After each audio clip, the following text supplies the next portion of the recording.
ये तस्वीरें देख रहे हैं, एक महिला को ममता बनर्जी बनाया गया है और मोदी जी का मास्क लगाया गया है और ये इस तरह की तस्वीरें सामने आ रही है। मैं इस तरह की तस्वीरें दिखाऊंगा। पूरे बंगाल में घरों पर हमले हो रहे हैं, टीएमसी के दफ्तरों पर हमले हो रहे हैं, लोगों को मारा जा रहा है। लेकिन उससे भी बड़ी खबर, ये स्थिति क्यों पैदा हुई सो सोचिए, ये स्थिति क्यों पैदा हुई उसको सोचिए। ये सुनिए। सेंटर का टीटीवी फुटेज काउंटिंग सेंटर का मैं 100 ऐसे देता हूं आपको। एसी इलेक्शन कमीशन 10 रिलीज कर दे। काउंटिंग सेंटर का पूरा दिन का सीसीटीवी फुटेज खास करके 12 बजे के बाद से 6 बजे तक का 6 घंटा रिलीज कर दे। मैं आपको कंप्लेंट का कॉपी देता हूं जहां पे 17C में जो ईवीएम रिकॉर्ड हुआ था और जो काउंटिंग टेबल पे जो ईवीएम आया है दोनों अलग मशीन है, सीरियल नंबर मैच ही नहीं कर रहे। मैं देता हूं आपको, चिट्ठी भेजता हूं मीडिया ग्रुप में अभी। और ये आज मैं नहीं दे रहा हूं, कल हमारे काउंटिंग एजेंसी आरओ को दिया है, जहां पे मान लीजिए वोटिंग मशीन्स जो पूरा दिन आपके कैमरा पर यूज कर रहे हो, बूम यूज कर रहे हो, भाई इसको आपको चार्ज तो करना पड़ता है। 12 घंटा मशीन यूज हुआ है, इसका चार्ज खत्म हुआ 50%, 55%, 59%, 60%, 90% मशीन्स वेयर 92%, 93%, 95% चार्ज। ये कैसे संभव है?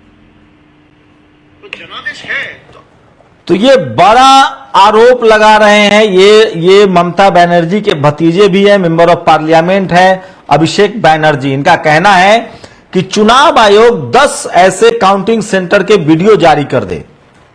सिर्फ 10 काउंटिंग सेंटर का मैं नाम दे रहा हूं, वीडियो जारी कर दे किस तरह से काउंटिंग में गड़बड़ी हुई है। ये नया आरोप है कि चुनाव आयोग पर मिलीभगत के आरोप लगा रहे हैं। कह रहे हैं कि 10 ऐसे काउंटिंग सेंटर से काउंटिंग की वीडियो जारी कर दे। ये नया आरोप है। ये बैटरी वाला आरोप तो पहले भी हरियाणा में भी लगा था तमाम जगह पर कि भाई ये नए 98%, 90% बैटरी चार्ज रहता है। एक तो ये, दूसरा पैरामिलिट्री फोर्सेस के तैनाती भी की गई। अब चुनाव आयोग से कहा जा रहा है 45 दिन वीडियो रखने के सबूत हैं। अब ये कह रहे हैं कि हमारे कार्यकर्ताओं को मार के भगाया गया है। तो ये तो चुनाव आयोग के लिए बड़ा आसान है, दूध का दूध और पानी का पानी हो जाए। 12 बजे से लेकर शाम 6 बजे के सीसीटीवी फुटेज जारी कर दे। तो सोचिए साम दाम दंड भेद क्या नहीं हो रहा है। और ईवीएम पर ये सुनिए।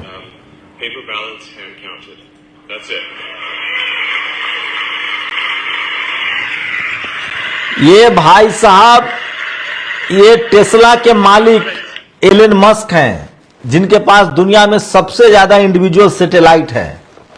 यह शख्स कह रहा है सरेआम कि हम ईवीएम पर भरोसा नहीं करते, ईवीएम पर वोटिंग नहीं होनी चाहिए। ईवीएम जो है वो हैक हो सकता है क्योंकि वो कंप्यूटर ओरिएंटेड है, ऑपरेटेड है, लेकिन हमारा चुनाव आयोग नहीं मानता है। तो एलन मस्क किस खेत की मूली है सोचिए। ये एक और आरोप देखिए। सबका प्रोटेस्ट करने का हक होता है और किस तरीके से वो प्रोटेस्ट करेंगे वो उनका अधिकार है। अब जो कॉम्पिटेंट अथॉरिटीज है उनको क्या करना चाहिए वो तय करेंगे। उन्होंने, ममता जी ने साफ बताया है कि जिस तरीके से चुनाव में लूट मचाया गया है। तो सोचिए एक छोटी सी डिमांड है कि भाई आप 12 बजे से लेकर शाम 6 बजे तक के काउंटिंग सेंटर का वीडियो जारी कर दीजिए। अगर आपने मारपीट नहीं की है, आपने गड़बड़ी नहीं की है, सीसीटीवी फुटेज लगाया इसलिए जा रहा है। ये तो बड़ा सिंपल डिमांड है। ये तो कम से कम चुनाव आयोग को कर ही देना चाहिए। इससे चुनाव आयोग की साख को बट्टा नहीं लगेगा, उनकी विश्वसनीयता बढ़ जाएगी। साथ ही अभिषेक बनर्जी कह रहे हैं कि हमने जो 17C दिए हैं, 17C मतलब जो ईवीएम में वोटिंग होती है और वो जो पैक होता है, वो जो जाता है, उसका 17C पर नंबर लिख लिया जाता है। अभिषेक बनर्जी का कहना है कि 10 ऐसे मैं विधानसभा के ईवीएम दे सकता हूं लिस्ट नंबर, जिनमें जो काउंटिंग हुई और जो 17C में था वो दोनों अलग अलग है। तो अब तो बहुत तरह की, जैसे देखिए हर बार कुछ ना कुछ नया मामला सामने आता है। तो चुनाव आयोग को लेकर अब लगभग लोग मान गए हैं। नेता प्रतिपक्ष, इस देश के जो नेता प्रतिपक्ष हैं राहुल गांधी, उन्होंने कहा है कि किससे बात करें, क्या करें। संस्था चोर है, संस्थाएं चोरी हो गई है, वोट चोरी हो रही है, लोकतंत्र चोरी हो रहा है। वही ममता बनर्जी ने कहा है कि हम बड़ा प्रोटेस्ट करेंगे और उसके पहले कुछ झांकी दिखा दे रहा हूं। ये देखिए कैसे महिलाओं को बांध के, ये सब मोदी जी के शक्ल में, सोचिए मोदी जी के, ये देखिए इस तरह की तमाम तस्वीरें जो है वो सामने आ रही है। और मारपीट की तमाम तस्वीरें मैं दिखाना नहीं चाहता हूं, हमारी मजबूरी है। ये देखिए कोलकाता के न्यू मार्केट में खुली गुंडागर्दी, बुलडोजर पहुंच गया है कोलकाता। ये देखिए ये देखिए ये टीएमसी कार्यकर्ताओं को मारा जा रहा है। ये सब तमाम तस्वीरें जो है मैं आपको दिखा रहा हूं, ये देखिए। नहीं, अगर जनादेश है तो भाई आपने देखा ना काउंटिंग सेंटर से तृणमूल के लोगों को भगाया गया मार के। वो सारे सीसीटीवी फुटेज रिलीज करें। भाई इलेक्शन कमीशन कुछ भी करते हैं तो आप लोगों को मीडिया में दे देते हैं रिएक्शन व्हाट्सएप ग्रुप में। सीसीटीवी फुटेज रिलीज कर दे। काउंटिंग सेंटर में नहीं हुआ है, हम मान लेंगे जनादेश है। मेरा चैलेंज है कि सीसीटीवी फुटेज काउंटिंग सेंटर का मैं 100 ऐसे देता हूं आपको एसी। इलेक्शन कमीशन 10 रिलीज कर दे। काउंटिंग सेंटर का पूरा दिन का सीसीटीवी फुटेज खास करके 12 बजे के बाद से 6 बजे तक 6 घंटा रिलीज कर दे। मैं आपको कंप्लेंट का कॉपी देता हूं जहां पे 17C में जो ईवीएम रिकॉर्ड हुआ था और जो काउंटिंग टेबल में जो ईवीएम आया है, दोनों अलग मशीन है। तो अभिषेक बनर्जी युवा है, तेज तरार हैं और ये बड़े गंभीर आरोप लगा रहे हैं। सोचिए, तो ये बड़े गंभीर आरोप लगा रहे हैं। और ये है उड़ीसा हाईकोर्ट के जज, इनका फैसला बता रहा हूं। ये सूरज कुमार बौद्ध ने लिखा है। ये उड़ीसा हाईकोर्ट के जज हैं एसके पानीग्राही। ये उड़ीसा हाईकोर्ट के जज हैं एसके पानीग्राही। इन्होंने 50 मामलों में बेल दिए और जो आरोपी थे ज्यादातर जो दलित और आदिवासी थे, उनको कहा कि तुम लोग पुलिस स्टेशन, हॉस्पिटल और मंदिरों में जाके झाड़ू लगाओगे। ये इस तरह के जमानत पर छोड़ने के बदले में इस तरह की सजा देते थे। तो सोचिए जब इस तरह के लोग जज बने बैठे हों, और ये भी खुलासा सुप्रीम कोर्ट से हुआ है, तो आप अंदाजा लगा सकते हैं कि क्या कर सकते हैं। और मैं बार बार कह रहा हूं कि सोशल मीडिया ही सच्चा मीडिया है, सोशल मीडिया ही बहुजन मीडिया है। यह है शांतनु सिन्हा विश्वास, इनके खिलाफ अब बीजेपी की सरकार बंगाल में आने वाली है। कोलकाता के डीसीपी थे, अब इन पर लुकआउट नोटिस जारी कर दिया गया है। तो तमाम लोग अपना सोचें, ये तमाम बड़ी खबरें हैं।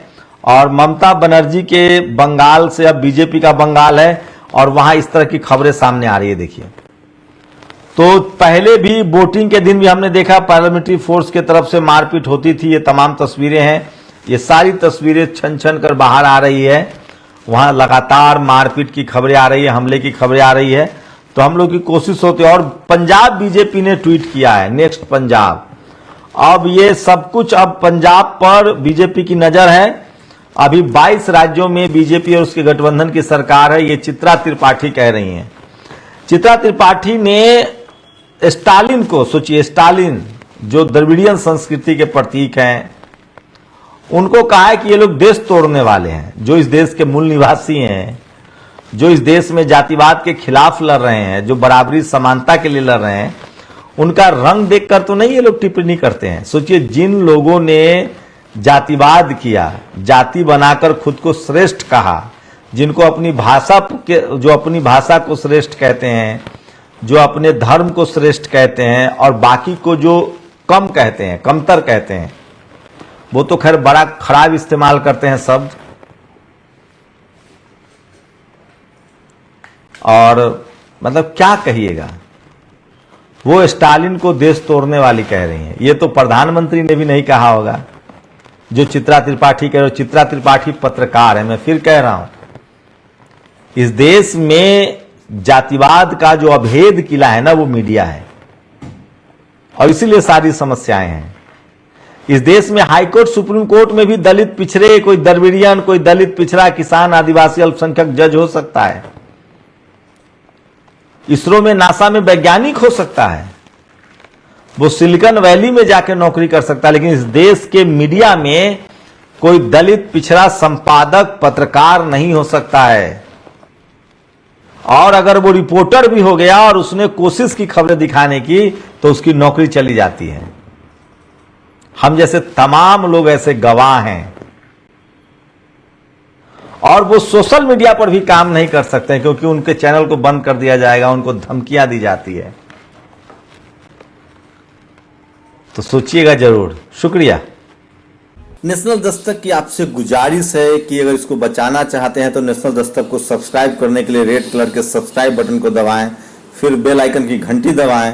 नेशनल दस्तक को बचाने के लिए बहुत जरूरी है कि हर खबर को शेयर करें, लाइक करें, कमेंट जरूर करें।